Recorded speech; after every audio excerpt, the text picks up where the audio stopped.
ఒకటి గుర్తుపెట్టుకోండి, ప్రార్థించినప్పుడు దేవుడు ఒక 3 విధానాలలో మనకు ఆన్సర్ ఇస్తాడట.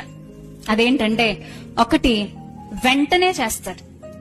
నువ్వు ఏదైనా ఒక విషయం కోసం ప్రార్థిస్తున్నావా, గుర్తుపెట్టుకో, దేవుడు వెంటనే చేస్తాడు. 2, దేవుడు ఏం చేస్తాడంటే చెయ్యడు, వెయిట్ చెయ్యి అంటాడు.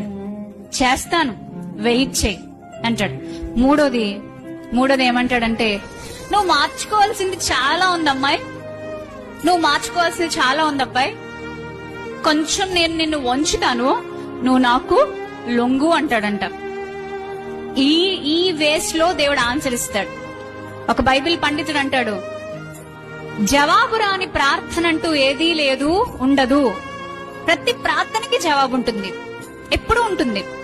చరిత్రలో చూసినా, వర్తమానంలో చూసినా, భవిష్యత్తులో చూస్తున్నా, మనిషి దేనికోసం ప్రార్థన చేసినా పొందుకుంటాడంతే. బట్ జవాబు రాని ప్రార్థన అంటూ ఏదీ లేదు.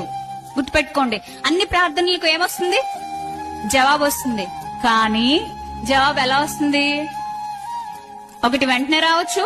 2, వెంటనే రాకపోనువచ్చు. మేబీ సంవత్సరం పట్టొచ్చు, 2 ఏళ్ళు పట్టొచ్చు, 3 ఏళ్ళు పట్టొచ్చు, ఏమో నాకు తెలీదు. మూడోది, నిన్ను నేను వంచుతాను. నీలో చాలా లోపాలున్నాయి, నీకు దేవుని యొక్క విధేయతకు లోబడే గుణం కనిపించట్లేదు, కాబట్టి నిన్ను వంచుతాను. కాబట్టి you have to wait for some time. నువ్వు వెయిట్ చేయాల్సిందే, తప్పదు. దేవుడు చెప్తాడు మనకి. సో, కొన్నిసార్లు మనం అనుకున్న ప్రార్థన నెరవేరదు.